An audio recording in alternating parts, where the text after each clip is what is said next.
It was fall 1978. Cool air, leaves starting to drop, skies mostly clear over the North Georgia mountains. He was flying Hueys for the Army, running support for Ranger School. It was routine by then: fly up, haul gear, move guys around, get back to Camp Frank D. Merrill, refuel, then head back to Fort Benning later in the day. That morning was calm, mission done. He was relaxed, flying down out of the hills, easy descent toward the LZ. Nothing weird. The Huey felt normal. Instruments all looked good, no noises, no shakes, nothing off. But something wasn't right. He couldn't explain it. It just crept up, quiet but strong, like something cold under his skin. He felt wrong. The bird felt wrong. But there was no reason.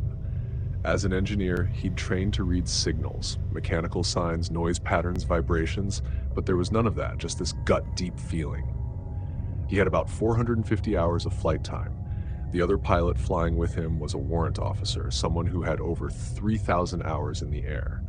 Experienced, calm, smart. So he said, "Hey, something doesn't feel right. Can you take the controls?" The other pilot did. Moved things around, tested it, said, "Nah, the bird's good," and handed them back. But the second his hands were back on those controls, that same horrible feeling slammed into his chest again. No real clue why, but something in him just screamed, "Get this thing down now!" So he called it. Emergency landing. Found a clearing just big enough for 2 choppers. Told the other guy we're landing right there. Told him to get on the UHF with Fort Benning, give exact coordinates just in case this went sideways. Told him to hit up the local VHF and call Camp Merrill too, just to be safe. They put it down clean. No issues. Once the rotors stopped, he jumped out and climbed up to check the rotor hub. And there it was. The bearing that moved pitch info to the blades, completely shot. That thing should have had barely any play, like tiny fractions of an inch. Instead, it had over a 1/4 inch. That's massive. That's deadly. The other pilot climbed up, saw it, and went pale. About 6 hours later, a maintenance bird flew in with a test pilot and technical inspector. The test pilot took one look and went pale too. Then he looked at the other pilot and asked how he knew something was wrong. The warrant officer didn't miss a beat. He pointed and said, "I didn't. He did." The test pilot turned to him and said, "How'd you know?" And he just told the truth. "I didn't. I just knew we needed to land." Nobody really believed it. They kept asking, like maybe he had felt something or heard something he didn't realize. But even the other pilot backed him up. "Nope.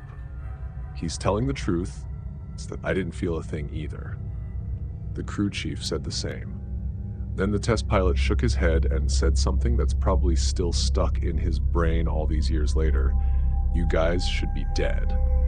That bearing should have come apart in the air. You should have lost the rotor blades, lost all control, and just been scattered metal down a mountain." And the weirdest part? Both pilots had checked that same bearing during pre-flight that morning. It was solid, clean, normal. No one had a good answer. He still doesn't. No voice, no sign, just that gut feeling of really bad badness, like he said. That's the only way he could explain it. He should have died that day. So should the other pilot. So should the crew chief. Maybe even some of the Rangers they flew around. But they didn't, and nobody really knows why.